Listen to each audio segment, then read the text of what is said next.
Es ist eine Niederlage und die tut weh, aber wir haben, glaube ich, uns ganz gut verkauft, haben schön gekämpft und haben gezeigt, dass mit uns zu rechnen ist auch in der Zukunft, weil wir eben doch sehr jung noch sind. Und ich glaube, man muss im 4 Quarter durchspielen. So, die erste Halbzeit muss man eben spiegeln in der zweiten. Wenn man das nicht schafft, dann wird man es immer schwer haben gegen die Vikings. Aber die erste Halbzeit war natürlich super, weil wir uns super vorbereitet haben. Wir haben ein paar neue Sachen gemacht und mal gesehen, dass dann auch die Vikings Schwierigkeiten haben. Und das war ganz wichtig für uns. Und das ist eine gute Erkenntnis für die Zukunft. Warst du überrascht, dass du den Chris Calaycay überraschen konntest im 5. Spiel heuer? Nein, das ist natürlich auch schwer für ihn, weil die Mannschaft ist natürlich ungeschlagen und Eurobowl gewonnen. Und das ist natürlich, hatten wir in 2011 dieselbe Situation. Man denkt dann, man ist unantastbar. Und ich glaube, man hat mehr damit zu tun, die Jungs mental wieder ins Spiel zu kriegen. Und das hat er zur Halbzeit geschafft. Die haben den Turnover erzwungen. Und das war dann ein Neckbreaker für uns im Endeffekt. Aber wir sind variabel in unserem Spiel und wir haben ein paar neue Sachen ausprobiert und das hat ganz gut geklappt und ist gut für die Zukunft. Es gibt uns mehr Optionen. Du hast aber auch gut mental mit deinem Team gearbeitet, nach so 4 deutlichen Niederlagen dann zurückkommen. Wie hast du das gemacht? Ja, weniger ich als der Trainerstab und wir haben wirklich einen guten Trainerstab und die Jungs haben viele Einzelgespräche geführt, wir haben das Training locker gehalten, wir haben ein paar Abwechslungen reingebracht und haben einfach auch die Stimmung hochgehalten, weil niemand stirbt hier, das ist ein Spiel und das haben wir eben auch nach vorne gerollt, dass die Jungs eben auch Spaß weiterhin daran haben, weil du verlierst sehr schnell den Spaß, wenn um dich herum alle so viel Druck machen und das ist so und die Jungen, und das hat der Vorstand auch gut gemacht, die sind weggeblieben, haben uns in Ruhe arbeiten lassen und das ist ganz gut und dadurch hat man gesehen, dass die Jungs unbeschwert ins Spiel gegangen sind. Ist es mit dem Vorstand nicht immer so, dass sie nicht immer Ruhe geben? Na gut, bei uns ist es so, dass die sehr bedacht sind in den Dingen, die sie machen. Sie lassen uns arbeiten. Die sind eben nicht Experten in dem Sport. Wir sind die Experten, deswegen sind wir angeheuert worden und dann lassen sie uns das machen. Aber die stellen natürlich auch manchmal unangenehme Fragen. Aber am Ende des Tages kann man die immer erfolgreich und logisch erklären. Und sie lassen einen auch arbeiten, weil es ganz wichtig, weil es nicht schlimmer ist, als wenn Leute sich einmischen in die Sachen und dann plötzlich alle coachen können. Und das haben sie eben uns machen lassen und du siehst, dass wir eben sicherlich, wir sind noch nicht ganz da, wo wir sein wollen. Wir haben eben nicht 4 Quarter durchhalten können, aber wir haben uns auf alle Fälle sehr viel Respekt erspielt und wir waren jetzt niemand, wie ich sagte, wir sind nicht gekommen, um zu verlieren, sondern wir haben einen guten Fight geliefert. Und das ist alles, was zählt im Football. Das mit dem 4. Quarter durchhalten, ist das wegen der Jugend zurückzuführen, unter anderem? Das weiß ich nicht. Das ist sicherlich ein Prozess, den man lernen muss. Die Vikings haben eben auch gelernt zu finishen.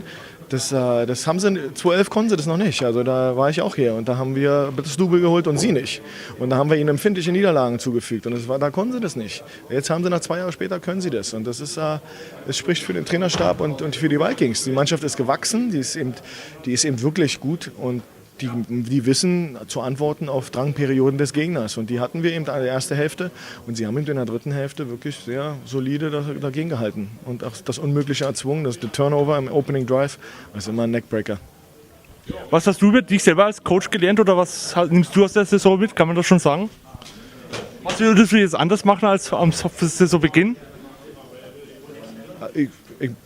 Ich hinterfrage mich eigentlich nie. Also wir machen die Dinge schon durchdacht und wir schießen nicht aus der Hüfte. Also die Dinge, die wir machen, sind besprochen. Wir arbeiten viel, jeden Tag die Woche. Wir sind im Office, wir arbeiten stundenlang. Das heißt, die Dinge hinterfragen wir dann nicht mehr, weil die Dinge sind schon durchgekaut.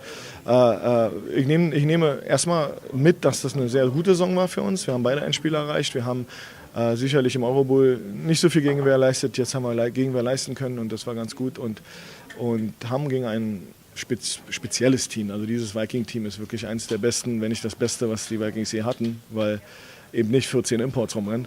Und das muss man auch ehrlich ihnen lassen. Und von daher haben sie das wirklich famos gemacht und dann ist das auch okay, weil wir jammern auf hohem Niveau. Ich meine, wir haben gegen die 1 und 2 Europas verloren in den letzten 3 Jahren. Alle anderen haben wir auch Abstand gehalten. Und das steht ja auch für irgendwas. Ich meine, ich erinnere mich noch an Jahre, wo hier gegen die Dragons 3-mal verloren wurde und die Giants verloren wurde. Und die haben wir noch nicht verloren, die letzten 3 Jahre.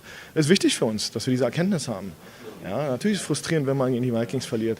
Aber es ist ja nicht irgendwer. Das sind ja immer noch die Vikings. Und wir haben sonst alle anderen auf Abstand gehalten. Wir haben dieses Jahr den Europameister geschlagen. Und von daher, also wir schauen nicht zurück und hinterfragen irgendwas. Wir sind sehr stolz auf die Mannschaft und gratulieren den Vikings. Und die haben das eben gut gemacht und die haben die bessere Mannschaft dieses Jahr. We worked so hard. Never felt easy. Nothing felt easy this whole season. It was a grind. And I was just talking with Jordan, and we were sitting in the office, at the end of the AFL season, and we felt like we were a 7-3 team, and we had to get better. And I think that's really why we're, where we're at now, is because we weren't satisfied with anything, and we saw last year, at the end of the year, that those 2 losses, they really hurt bad. So I'm thinking of all the guys that were in the past, from my time in 9 with Coach Hammermuller and Rutner to with Sean Olsen in 2007. We won the last double. To be undefeated is something that doesn't happen very often in football. Doesn't happen very often in Austria and in Europe. There's so many factors for it. So to have this team is a really special group of guys, and we have great leaders on our team and great young guys coming up, and those guys deserve all the credit. Those guys, they came together, and we sat down and talked about goals, and they formulated the goals, and they accomplished it. And we didn't look ahead, and I wasn't looking ahead today. I wanted to win the first quarter and the first half, and we did that, and then we made some really good adjustments at halftime. And that was the difference today. What did you adjust? Well, I mean, we knew we could overwhelm teams just physically, etc. So, it really came down to a tactic thing.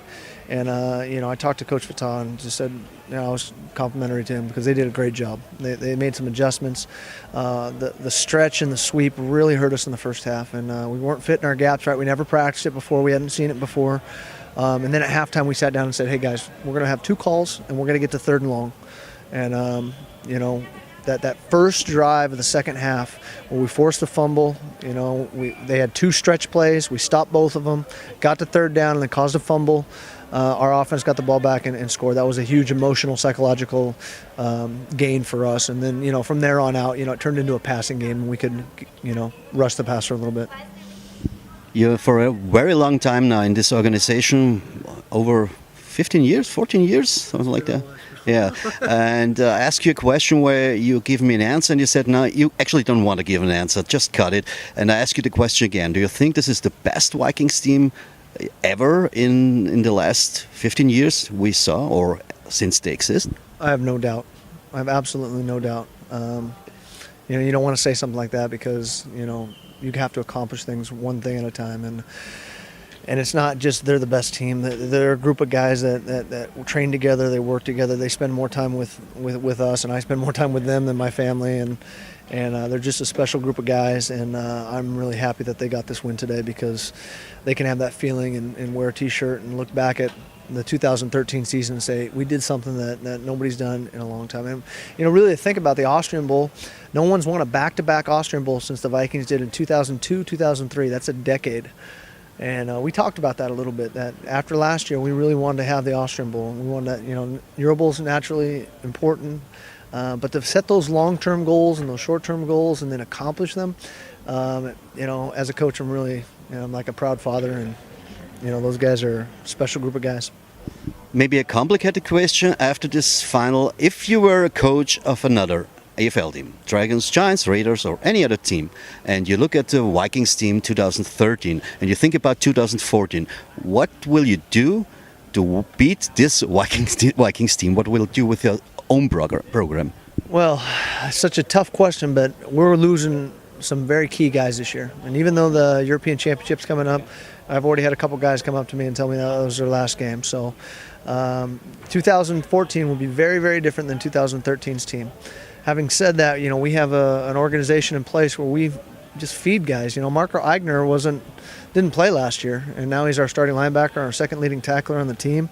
Benjamin Bubic wasn't a starter last year, and guys step in, and so we got to develop those guys. But I guess to answer your question, I don't know. It's I'm not going to say we'll be undefeated next year. I'll say that we got to win the first game, and it'll be a very challenging deal next year because of the European Championship and the divided season and the World Cup and all that kind of stuff. So we'll look forward to that in the off season. I'll have some time to look back on this and with a smile on my face and try to take it all in, because there's a lot of information and feelings and just things to digest and think about and see where we go, because we have to go forward, and that'll come though after this summer.